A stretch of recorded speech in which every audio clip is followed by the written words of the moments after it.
Bismillahirrahmanirrahim. Assalamualaikum warahmatullahi wabarakatuh. Berjumpa lagi di channel YD22. Salam persaudaraan, salam perseduluran buat teman-teman, buat dulur-dulur dimanapun berada. Dalam kesempatan ini, saya sebagai narasumber di channel YD22 seperti biasanya akan memberikan sebuah pengetahuan, wawasan, juga pengalaman. Dalam pertemuan ini, saya akan memberikan sebuah pengetahuan betapa pentingnya kita, seorang pendekar, itu harus melihat ke bawah. Namun sebelum saya melanjutkan ke pokok pembahasan, yang baru menemukan channel ini, silakan untuk di-like dan di-subscribe. Yang sudah subscribe, saya ucapkan banyak terima kasih. Jadi buat teman-teman, buat dulur-dulur dimanapun berada, sekiranya yang belum mengeklik tombol subscribe, silakan di-subscribe dulu. Tombol itu ada di bawah. Kalau masih ada tulisannya subscribe, silakan diklik atau dipencet tombol itu. Karena subscribe itu gratis. Terima kasih yang sudah meluangkan waktunya untuk subscribe di channel YD22. Seperti biasa, jika menonton video di channel YD22, tontonlah video ini dari awal sampai akhir, jangan di-skip, sehingga teman-teman atau dulur-dulur di luar sana tidak gagal paham atau tidak salah paham untuk menilai apa yang terkandung di dalam video ini. Dalam kesempatan ini, saya memberi tema seorang pendekar, terutama persaudaraan setia hati terati. Pentingnya kita melihat ke bawah, yang mana banyak sekali dulur-dulur yang mengikhlaskan hatinya pergi ke tempat latihan. Itu banyak sekali. Banyak ke tempat latihan, sering melatih. Tidak sedikit yang mereka tersebut selalu meluangkan waktu untuk mendidik adik-adik di tempat latihan atau mengembangkan ilmu persaudaraan setia hati terati. Mereka ini tidak terkenal. Mereka ini tidak viral. Mereka ini tidak punya prestasi. Mereka ini sebagian banyak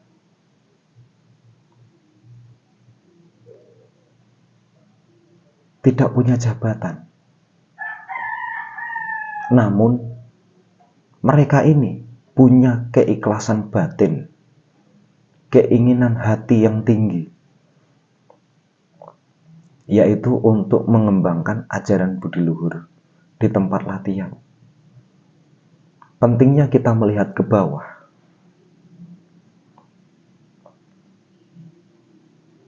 Orang-orang seperti ini itu wajib kita hargai. Dalam arti menghargai, terkadang mereka-mereka ini sangat aktif di tempat latihan, membantu pelatih, membantu kegiatan-kegiatan di tempat latihan. Bahkan mereka lebih aktif daripada pengurus yang lainnya. Karena mereka ini tidak ada jabatan, tidak punya kedudukan di tempat latihan, tapi mereka aktif untuk membantu mengembangkan ilmu persaudaraan setia hati Teratai. Itu tidak sedikit, banyak orang-orang yang mengikhlaskan hatinya. Itu banyak sekali. Mereka tidak tergiur dengan sebuah jabatan. Mereka bukan pelatih, tapi membantu seorang pelatih. Terkadang mereka dikasih jabatan tidak mau. Namun mereka aktif di mengembangkan esa Teratai. Mereka mau mendidik, mau melatih itu karena ada mandat dari seorang pelatih. Nah, orang-orang seperti ini yang perlu kita hargai. Bagaimana cara untuk menghargai orang-orang tersebut?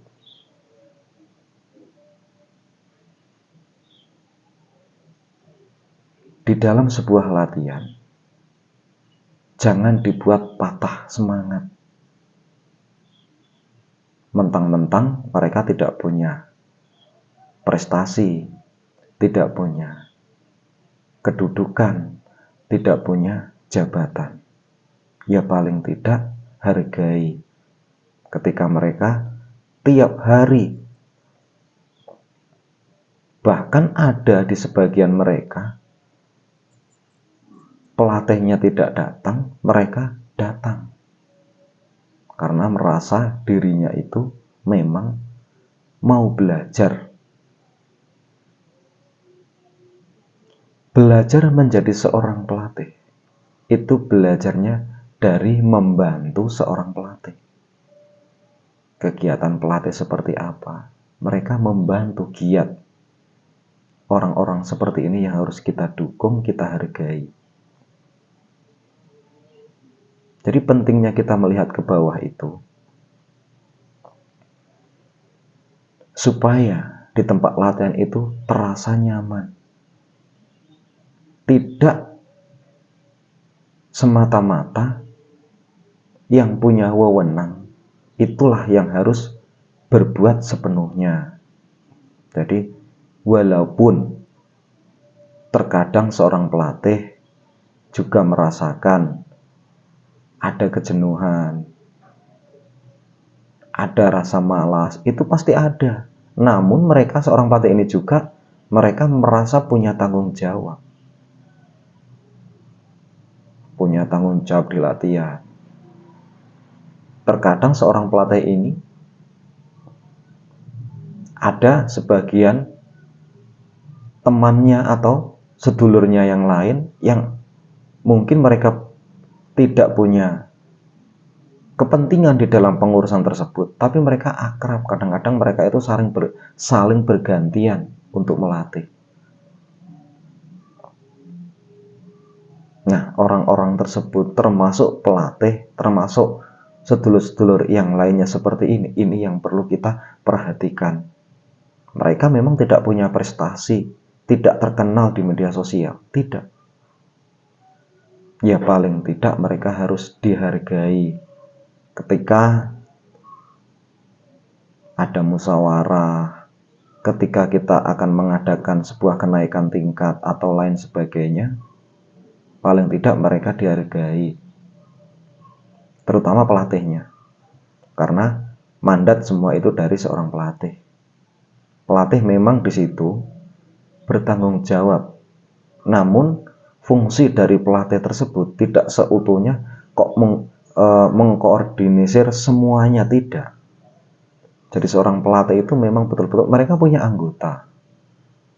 Terkadang anggota tersebut tidak ada dalam kepengurusan anggotanya, karena orang tersebut ada sebagian yang tidak mau untuk jadikan sebagai seorang pengurus, ada, tapi mereka aktif nurut sama seorang pelatih.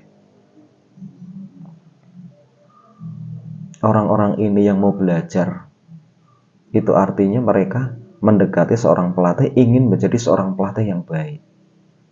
Nah, sebaliknya, jadi seorang pelatih berikanlah waktu luang, kesempatan untuk mereka yang bukan seorang pelatih. Supaya apa? Mereka bisa juga mengembangkan ilmu ajaran berbudi luhur. Yang penting mereka kan punya sopan santun, punya etika. Jadi ini pentingnya kita bisa melihat ke bawah, apalagi seorang pelatih ya. Harus bisa melihat keadaan dan kondisi di dalam tempat latihan. Karena di tempat latihan itu banyak sekali ada sebagian orang-orang tersebut memiliki jiwa, memiliki keikhlasan hati. Tidak seorang pelatih, tapi tiap hari, tiap ada latihan, seminggu 3 kali mereka hadir terus karena membantu. Seorang pelatih harus bisa mengambil sebuah kebijakan bahwasanya orang-orang tersebut juga kita rangkul. Jangan sampai orang-orang tersebut mentang-mentang tidak punya jabatan, tidak punya kepentingan di dalam latihan, kita seorang pelatih semena-mena. Mentang-mentang kita seorang pelatih, oh tidak bisa, yang latih harus saya. Itu tidak bisa seperti itu. Karena semua itu menimbang keadaan di tempat latihan itu berbeda. Jadi intinya di sini, seorang pelatih harus bisa membaca situasi dan keadaan di dalam tempat latihan. Harus bagaimana? Kalau memang di situ banyak sedulur-sedulur yang datang, seorang pelatih harus bisa mengawasi mana yang kira-kira seorang pelatih itu menunjuk atau memberikan petunjuk atau memberikan sama temannya atau saudara yang lainnya untuk melatih. Jadi seorang pelatih tidak harus mereka yang melatih. Ada kalanya ketika memang sedulur-sedulur yang lain tidak ada yang datang, cuman pelatihnya sendiri, ya mau nggak mau harus bertanggung jawab, mereka harus wajib melatih. Tapi kalau banyak sedulur yang datang, ya pelatih harus bijaksana. Memang pelatihnya kita misalkan, bukan berarti kita semua yang mencakup, yang melatih, yang memberikan semua itu yang punya uang kita. Tidak seperti itu. Itu adalah belajar menjadi seorang pelatih. Di samping seorang pelatih itu mencontohkan menjadi pelatih, yang tidak pelatih belajar menjadi seorang pelatih. Intinya seperti itu. Jadi buat dulur-dulur di tempat latihan itu banyak sekali seorang pelatih terkadang mentang-mentang dirinya seorang pelatih seakan-akan menguasai semuanya.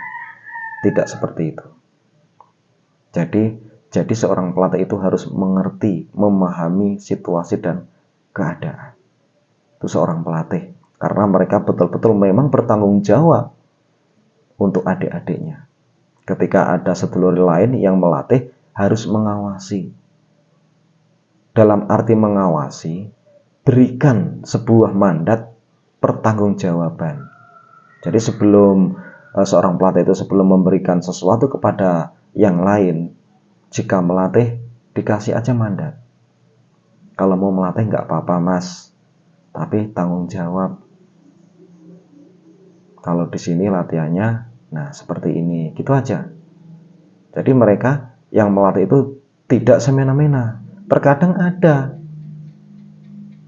bukan pelatih melatih semena-mena. Ketika ada sesuatu yang terjadi di tempat latihan, mereka tidak mau tanggung jawab. Nah, seorang pelatih harus memahami semua itu. Jadi intinya di sini, pentingnya kita melihat ke bawah. Seorang pelatih itu penting sekali. Lihatlah ke bawah, yang artinya maksudnya ke bawah. Lihat dulur-dulur kita, teman-teman kita yang tidak punya jabatan. Mereka sering aktif di tempat latihan. Nah, kita harus memperhatikan itu. Berikan mereka paling tidak yang namanya ke tempat latihan ya mendidik bergantian. Jadi coro Jawa nih, ketika mereka ada, seorang pelatih itu akan merasa ringan. Tapi ketika mereka itu tidak ada, ya seorang pelatih harus bertanggung jawab untuk melatih sepenuhnya. Namun untuk memberikan sebuah materi-materi itu kan sudah ada kesepakatan siapa-siapa yang memberikan materi, ataupun sebaliknya sedulur-sedulur yang lain juga boleh memberikan. Yang penting ada mandat dari seorang pelatih. Intinya seperti itu. Jadi intinya di sini saya memberikan sebuah pengalaman atau wawasan pengetahuan, saling menghargai di antara satu sama lainnya. Itulah di situ nanti akan tercipta di tempat latihan itu yang nyaman, asik, seneng, seperti itu. Nah, jadi mudah-mudahan wawasan ini bisa bermanfaat. Intinya di sini saya bukan menggurui, saya bukan sok pinter, sok ngerti, tidak. Namun hanya untuk memberi sebuah pengetahuan atau wawasan. Jadilah seorang pendekar yang banyak pengalaman, banyak wawasan, juga pengetahuan. Mudah-mudahan ini bermanfaat. Saya akhiri. Assalamualaikum warahmatullahi wabarakatuh.